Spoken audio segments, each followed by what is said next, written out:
I'm just gonna go ahead and say this, a highly accurate remake of Resident Evil 4 is unlikely to happen, and worse, it's even less likely to succeed, and I will explain why in just a few moments. It was rumored some time ago that developer M2, the studio behind Resident Evil 3 Remake, was initially going to develop the Resident Evil 4 Remake as well.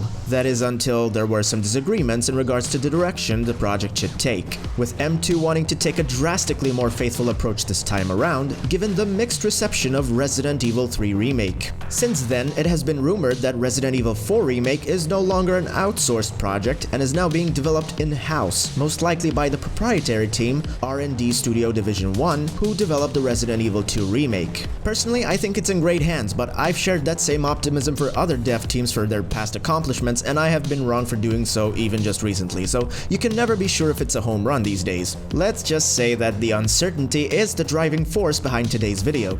Given all the leaks and rumors circling around the internet, it's more than likely that the remake will diverge from the original in significant ways. Here's why Resident Evil 4 Remake needs to be different. The first one's kind of an obvious one, and that is the fact that you can find Resident Evil 4 on every system under the sun. At this point, even the Flintstones can get their hands on a copy of Resident Evil 4. This is one of those games that are infinitely replayable, and most people who played this game know it inside out, which is a highly admirable achievement when considering just how long and chock full of extra content Resident Evil 4 is. And as if there weren't enough ports of the game to sink your teeth into, there's now a VR version available as well.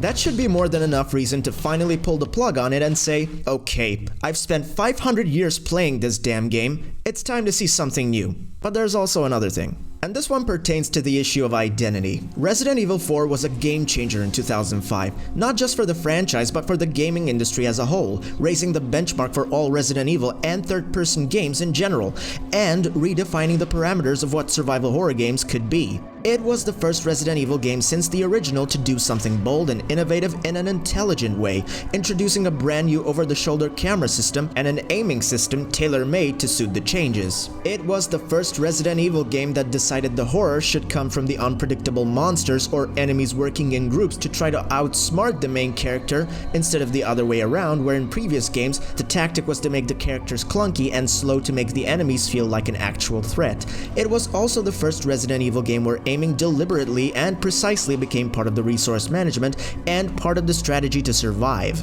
And this will undoubtedly be one of the biggest inevitable changes the remake will have. See, the beauty of Resident Evil 4 and why it even works as a horror game in general is that it's not just a typical third-person shooter where you can't move and shoot at the same time. It's the fact that the game was masterfully crafted around this limitation, which most games aren't. Even with the relatively outdated controls, the aiming system is so tight and snappy and at the core of everything the game stands for that the game still feels more enjoyable to play than most third-person shooters on the market. I play every game with an over-the-shoulder camera that I can get, and I still have to find a game where the shooting feels more satisfying than Resident Evil 4. After all these years, Resident Evil 4 is still better at creating a satisfying combat loop than even most contemporary games, and Resident Evil 4 Remake could even be on the list of games that will fail to surpass it in that regard. If Resident Evil 4 Remake simply kept the same gameplay loop but it still had you move and shoot, the game would probably be more accessible and contemporary. However, that would also mean that it would lose its identity. And that is probably the biggest issue with replicating the original Resident Evil 4 with modern controls in this day and age. Even with just a change that simple, it just wouldn't be the same game. And we all know that unless the game is built around stopping and shooting, we all know that's not happening, because if it did, it would just live in the original's shadow. So anyway, those were a couple of reasons as to why Resident Evil 4 Remake needs to be different in my opinion, but there are plenty of other reasons why. For now, I'm just gonna end the video here and maybe call this part 1 in case you guys want to see more videos from me talking about this subject. I want to know what you guys think and how you all feel about this remake and all the rumors surrounding it. Do you think Resident Evil 4 Remake should stick to the original? Do you think it should try to be its own thing and leave the original alone? Do you think it can stand toe-to-toe with the original whichever direction it takes? Or heck, do you even think Resident Evil 4 Remake is real in the first place? Or do you think they should just remake Code Veronica already? And with that, the Raven draws to a conclusion. Thank you so much for watching, and I'll see you next time.